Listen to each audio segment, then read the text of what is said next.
एक बच्चा जिसने कभी अपने टेस्ट पेपर पर लिखा था आई एम अलोन, कैसे बनी उसकी ही मैडम उसकी सौतेली माँ। जानिए इस रोचक कहानी में।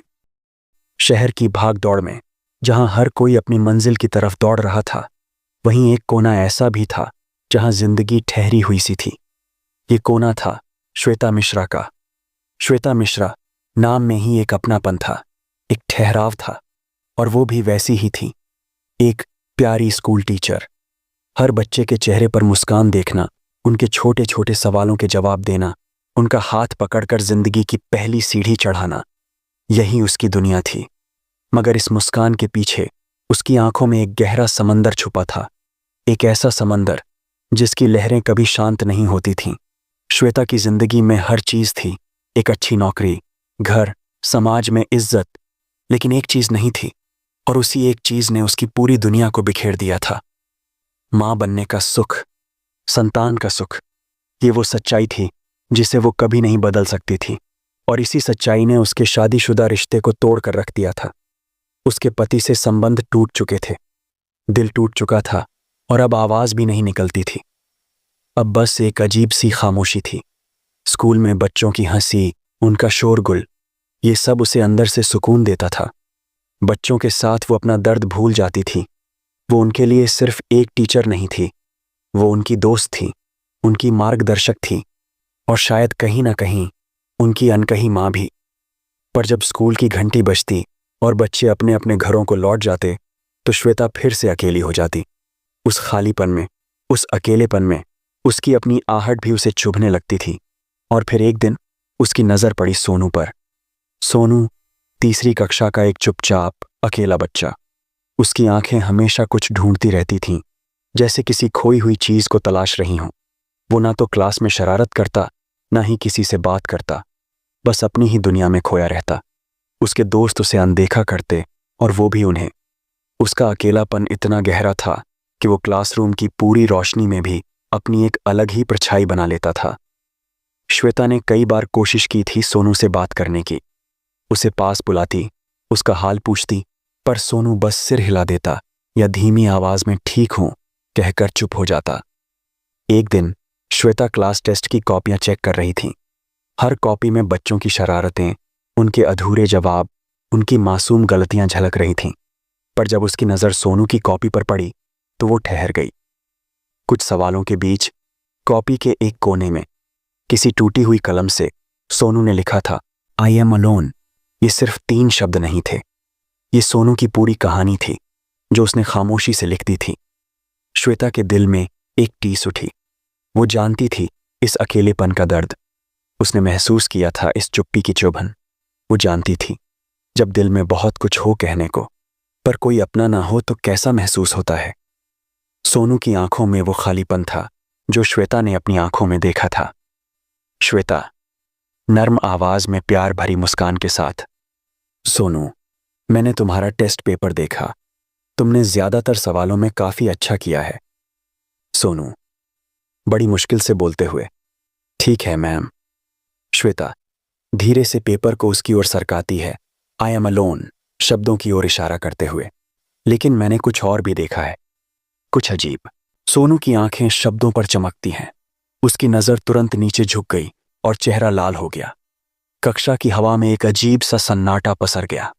श्वेता जानती थी कि यही वो पल है। उन्हें यह नाजुक बात बड़ी ही सावधानी से करनी थी। एक गलत शब्द और सोनू शायद पूरी तरह से चुप हो जाता।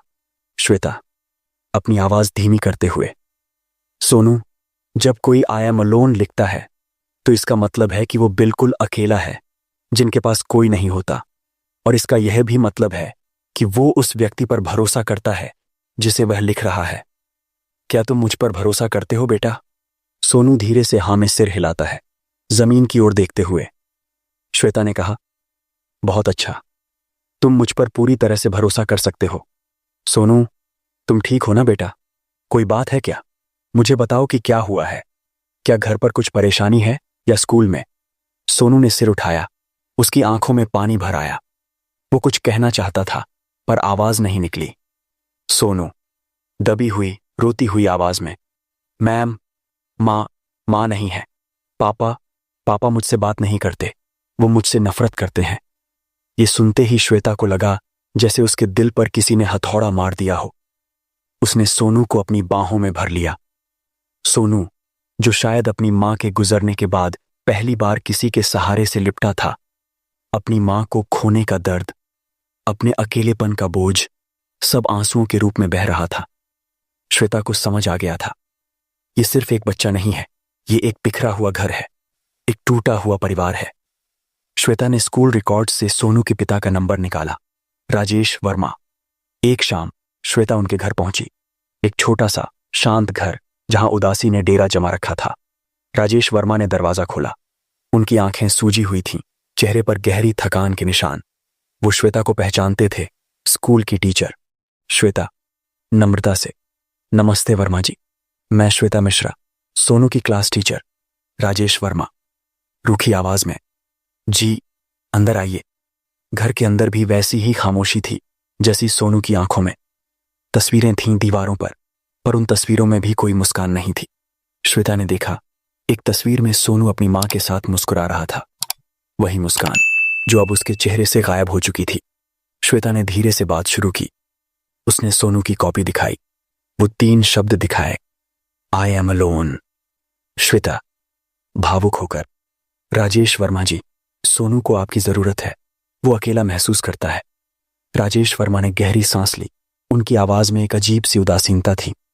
राजेश वर्मा टूटी हुई आवाज में, मैम, जब से उसकी मां गई है मेरी दुनिया ही उजड़ गई है। मैं क्या करूं, कुछ समझ नहीं आता। मेरा बेटा मुझसे दूर हो गया है। मैं खुद इतना टूटा हुआ हूं कि उसे संभाल नहीं पा रहा। श्वेता समझ रही थी, ये आदमी अपनी पत्नी के जाने के दुख में इतना डूबा था कि उसने अपने बेटे को भी खो दिया था।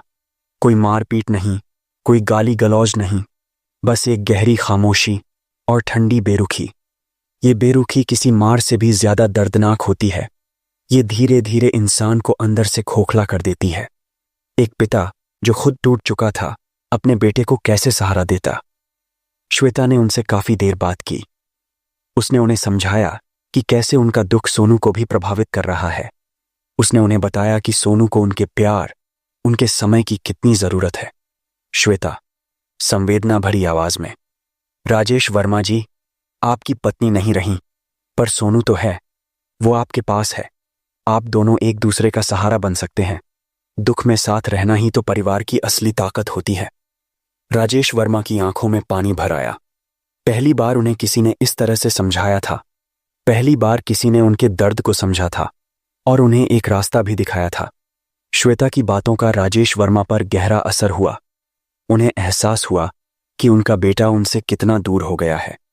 अगले कुछ दिनों में श्वेता ने देखा कि सोनू थोड़ा थोड़ा खुलने लगा था। उसके चेहरे पर हल्की फुल्की मुस्कान आने लगी थी। उसके पिता उसे स्कूल छोड़ने आते और अब उसकी तरफ देखते हुए मुस्कुराते भी थे। राजेश वर्मा ने श्वेता को स्कूल में आकर धन्यवाद दिया। राजेश वर्मा शांत और माफी भरे स्वर में, श्वेता मैम, आपने मेरी आंखें खोल दी। मैं अपने बेटे को खो रहा था। आपका बहुत बहुत शुक्रिया। श्वेता मुस्कुराते हुए, इसमें शुक्रिया की क्या बात है राजेश वर्मा जी, सोनू मेरा स्टूडेंट है। ये सिर्फ एक धन्यवाद नहीं था, ये एक नए रिश्ते की नींव थी। श्वेता और राजेश वर्मा दोनों ही अपनी अपनी जिंदगी में अकेले थे।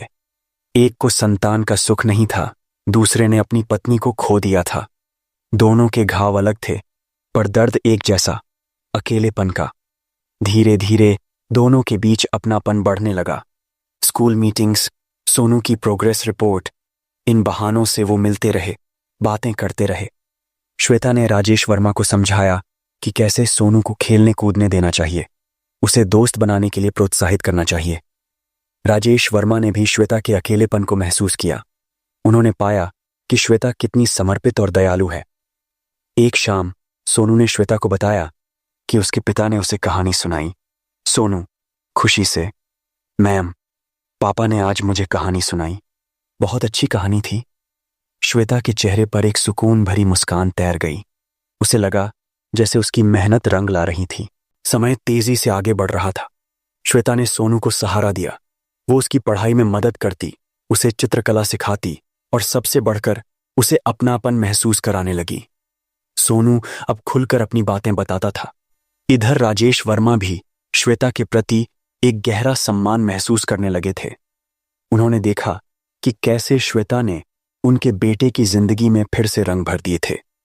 एक दिन उन्होंने श्वेता को खाने पर बुलाया। ये पहली बार था कि वो किसी और के साथ इतनी सहज महसूस कर रहे थे अपनी पत्नी के जाने के बाद। राजेश वर्मा थोड़े झिझकते हुए, श्वेता जी, क्या आप आज शाम हमारे घर खाना खाने आएंगी? सोनू भी बहुत खुश होगा। श्वेता को थोड़ी हिचकिचाहट हुई, पर उसने हाँ कह दी। उस रात तीनों ने साथ बैठकर खाना खाया। सोनू खुश था।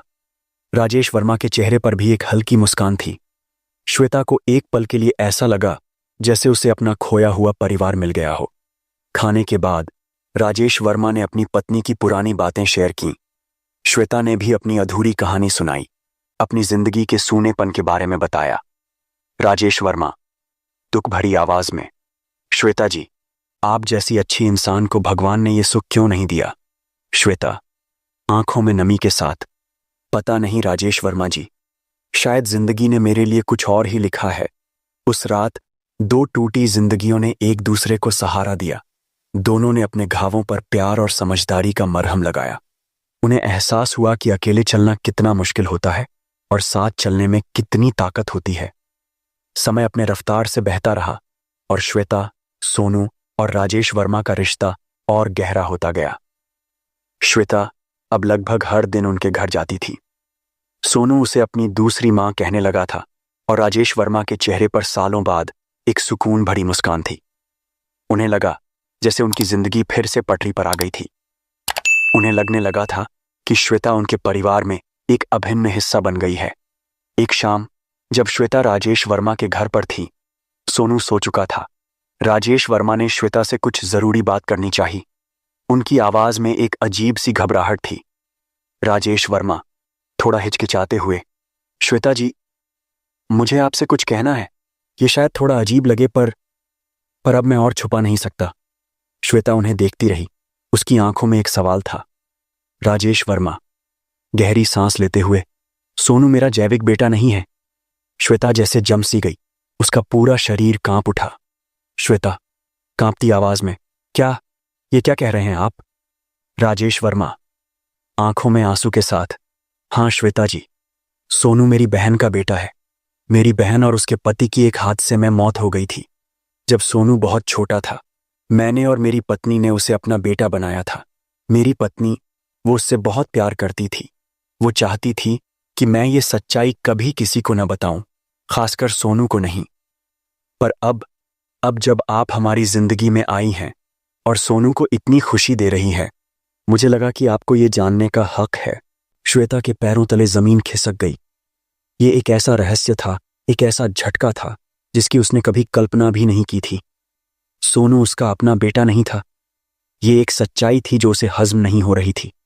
वो राजेश के चेहरे पर दुख और बेबसी साफ देख रही थी। श्वेता दर्द भरी आवाज में, और सोनू को पता है ये? मिस्टर वर्मा सिर झुकाकर, नहीं, हमने उसे कभी नहीं बताया। वो हमें ही अपने माँ बाप समझता है। मेरी पत्नी के जाने के बाद मैं इस बोझ को अकेले ढो रहा था। मुझे डर था कि अगर सोनू को पता चला तो वो टूट जाएगा, और अब जब आपने उसे इतना प्यार दिया है तो मैं उसे ये दर्द नहीं देना चाहता। श्वेता खामोश हो गई। उसके दिमाग में हजारों सवाल घूम रहे थे। क्या ये सही था कि सोनू को ये सच्चाई न बताई जाए? क्या वो इस रिश्ते में आगे बढ़ पाएगी, यह जानते हुए कि सोनू उसका अपना खून का रिश्ता नहीं है? और सबसे बढ़कर, क्या वो इस रहस्य को अपने अंदर छुपा कर रख पाएगी? रात भर श्वेता सो नहीं पाई। उसके दिमाग में सोनू का मासूम चेहरा घूम रहा था, वो आई एम अलोन वाले शब्द, और अब ये रहस्य। उसे लगा जैसे उसके ऊपर एक बहुत बड़ा बोझ डाल दिया गया था। उसे सोनू से प्यार था, बहुत प्यार, पर यह सच्चाई, क्या ये उनके रिश्ते को तोड़ देगी?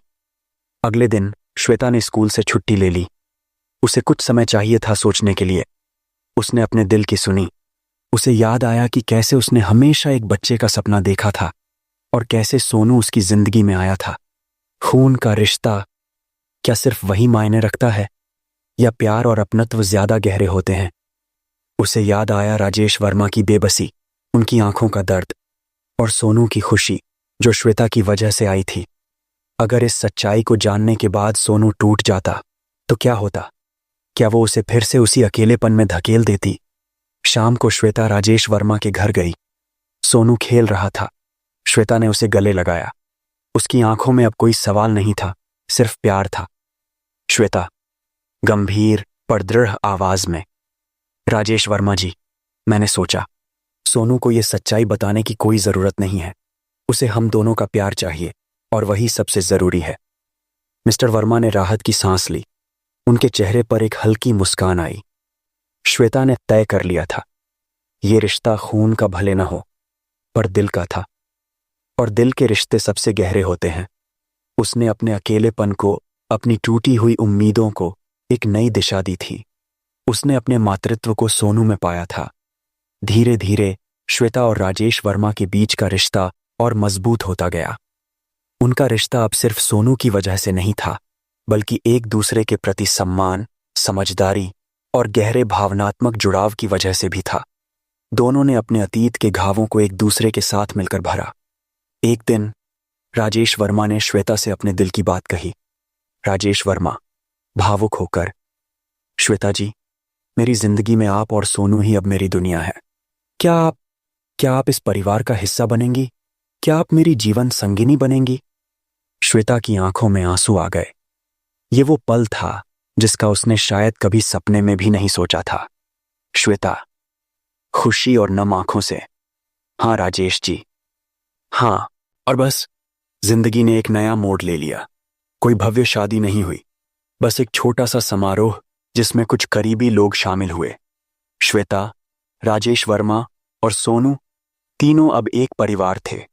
सोनू के लिए श्वेता सिर्फ उसकी टीचर नहीं थी, वो उसकी माँ थी।